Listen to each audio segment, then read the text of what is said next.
You still don't understand what you're dealing with, do you? Perfect organism. The Xenomorph. Some admire it, some fear it, while others respect it. Today I'll run down my top 10 list of Xenomorph species, or variants, and this will cover all media and hopefully shed some light on the galaxy's fiercest alien. In at number 10 is the Deccan. Now, it can be argued that this isn't strictly a xenomorph, however it has strong ties to and is possibly an offshoot to the xenomorph and as such deserves to be on this list. The Deccan itself is birthed from the black pathogen in a very, very specific manner. Black pathogen interacts with humans have intercourse, woman becomes pregnant with a trilobite, trilobite impregnates an engineer and lays a Deccan embryo inside. It's unclear if this is a unique creature due to this very specific turn of events, or if the Deccan would have been the product of the black pathogen interacting with anything. It's also unclear if the Deccan is only born due to the engineer, as generally speaking in the xenomorph lore, the host dictates the overall size and characteristics of the resultant offspring. Either way, the Deccan is worthy of being on this list, even if it is at the bottom. In appearance, the Deccan's anatomy has distinct xenomorph-like features, but it is still remarkably unique in comparison. Like other xenomorphs, it is bipedal, its head is also elongated, but it ends in a point. It lacks a tail and has no mouth-like tongue, but instead has a more primitive jaw mechanism where a second set of teeth slide forward and out of the mouth in a thrusting motion, similar to a goblin shark. Its skin or carapace resembles that of the xenomorph, but the Deccan has a distinct blue hue, whereas other xenomorphs have an almost black tone with very little colour. Number 9 is a xenomorph from the comics, one that some may have never heard of before. It is the K-series xenomorph, distinct and unique from other aliens due to its yellow coloration.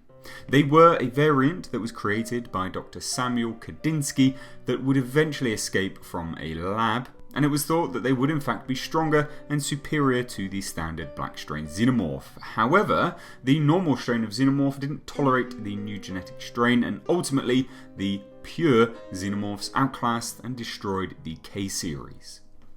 Number 8 is another from the comics. We've all heard of the alien queen, but have you heard of the alien king? Also known as the rogue xenomorph, it was another of humans' creations, designed to specifically rival and outclass the alien queen in every way. The rogue xenomorph was designed and created by Ernst Kleist in an effort to rid Earth of an alien infestation. It was thought that the alien king would be larger, stronger, and ultimately destroy all of the aliens on Earth. Sadly, though larger, the rogue xenomorph was ripped apart and destroyed by the Queen. It would seem that the Queen was more intelligent of the two. Knowing that she couldn't simply beat the king outright, she let the human creation tire itself out to the point of exhaustion, and then she tore it to pieces. The rogue itself was designed in a way that it would in fact ignore humans completely, a clever addition to what could have been Earth's salvation. Number 7 is the newborn xenomorph. Now, the only reason this is so high on the list is due to its unique concept. Not the design itself, or how it appeared, but the concept behind it. The newborn xenomorph was a brand new breed of xenomorph, which perfectly combined the DNA of a human and a xenomorph into a brand new variant of the alien. It was created when scientists of the United Systems military cloned the body of Ellen Ripley from DNA which was apparently removed from her upon her crash landing on Fiorina Fury 161. Which, of course, as we know, she had a developing xenomorph queen inside her. The resultant clone of Ellen Ripley had a queen embryo inside her, and once removed, the queen continued her cycle of laying eggs, but developed a second stage, which involved the creation of a womb, inherited from the DNA exchange from Ripley. This, the newborn, was the offspring. The offspring from this womb was dubbed the newborn. It emerged from the womb and it had softer skin rather than the hard, rigid body of the other breeds. It also had more human proportions as well as a skull-like face with eyes deep in the sockets and feral fangs. It identified Ripley 8 as its mother, interestingly, and killed the queen by smashing the front of her face and not accepting a xenomorph as its mother. The newborn lacked the offensive adaptations of the purer xenomorphs. It had no inner jaw or tail. However, its teeth were still sharp enough to penetrate bone, and it had incredible strength. So again, although not the strongest nor the best designed, it was a unique concept and deserving of being on this list. In at number 6 is another morph, but not quite a xenomorph. The neomorph. It was a subspecies that stemmed from David's genocide using the black pathogen.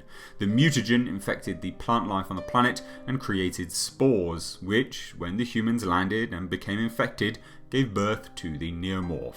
They began life as almost a fungus, entering the host by spores. These spores then lay an embryo which rapidly gestates, and the neomorph inside chooses the easiest and quickest exit, either the back or the throat. But it can be theorized that it's likely to exit from wherever is closest to the location of entry that the spores used.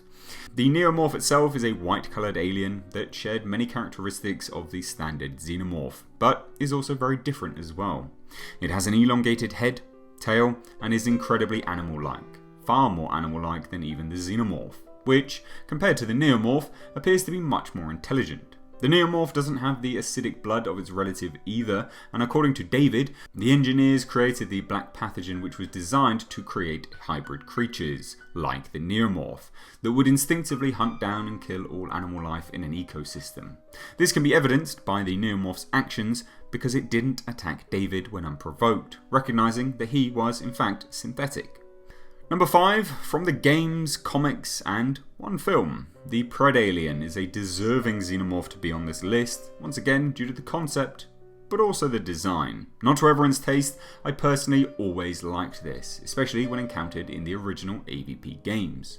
A Predation is a xenomorph that is spawned from a Yautja, this being an obvious display of the xenomorph's DNA reflex. The Predation takes more clearly after its Yautja host, sharing physical features such as dreadlocks, mandibles, and lighter skin coloration. They are lethal combatants and often seem to possess strength far in excess of the human-spawned xenomorphs, owing to the greater physical prowess of their hosts, a trait the Predation subsequently inherits and enhances. They are incredibly rare due to the Yautjas being formidable themselves, and as such, the Yautjas consider these an abomination and an insult to their species.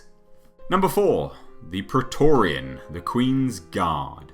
The Praetorian, also known as the Royal Guard, is one of the final stages in the life cycle of the xenomorphs, and it is also arguably the most common and widely acknowledged form of xenomorph to emerge from the numerous expanded universe cast. It has appeared in both the games and the comics. Praetorians serve as guards of their hives, or the queens, or the empress, and unlike other xenomorph types, Praetorians rarely operate outside of their hive grounds. They are among the largest and most powerful xenomorph strains, and visually Praetorians resemble a queen, the most notable feature, the head crest, nearly matching the queen's. Though they are smaller in size, typically standing at 10 feet tall, and they do not possess the second set of arms that the queen has. And you probably guessed this one next, but the Queen in at number 3. There isn't an awful lot I'll say about this particular variant as it is widely known. However, briefly, the Queen is the final stage in the xenomorph life cycle. It serves as the mother and leader of a xenomorph hive. Queens are one of the largest, strongest, and most intelligent xenomorph castes, and their appearance differs from that of smaller variants, with a pair of extra arms growing out from their chest and a large head crest extending rearwards from their skull. Queens are capable of engaging in combat and are formidable opponents, but such an event is a rare occurrence because queens usually act as a stationary egg layer within the hive. They would rather let the Praetorians, drones, or warriors perform any defensive or offensive tasks rather than themselves. A queen additionally oversees the maintenance of the nest, a task carried out by the drones. When laying eggs, a queen possesses a huge egg sac that renders it immobile. Queens are significantly more intelligent than most normal xenomorphs, displaying traits of wrath and vengeance beyond any purely instinctual behavior. This is widely displayed in Aliens the film. Now going back down in size, and in at number 2 we have the Warrior. First appearing in Aliens and generally as a result of a design flaw on the suits, the Warrior is distinguished by the fact it doesn't have the dome over the skull, and as such you can clearly see visible ridges along the head. It also has a more blade-like tail.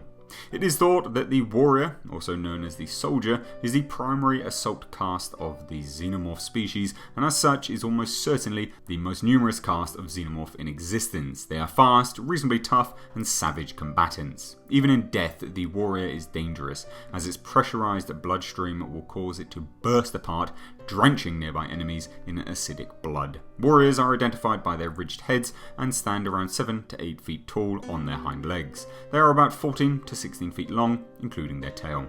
And lastly, we have the original, the drone, the big chap, as it was regarded on set.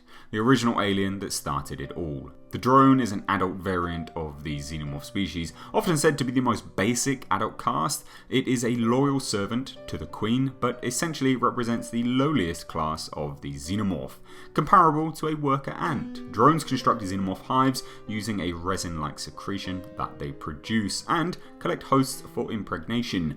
Drones are easily identified by their smooth head carapaces, among the smoothest of all the Xenomorphs. They average around 8 feet tall when standing on hind legs and about 14 to 15 feet long, tail included. So there you have it, my personal top 10 list of Xenomorph variants. Does it differ from yours? And if so, why? Let me know all your thoughts down below in the comment section. If you're new here, hit that subscribe button, and if you want to see me do another list of top 10s, hit that like button as it tells me you want more. As always, I've been Mr. H, and I'll catch you in the next video.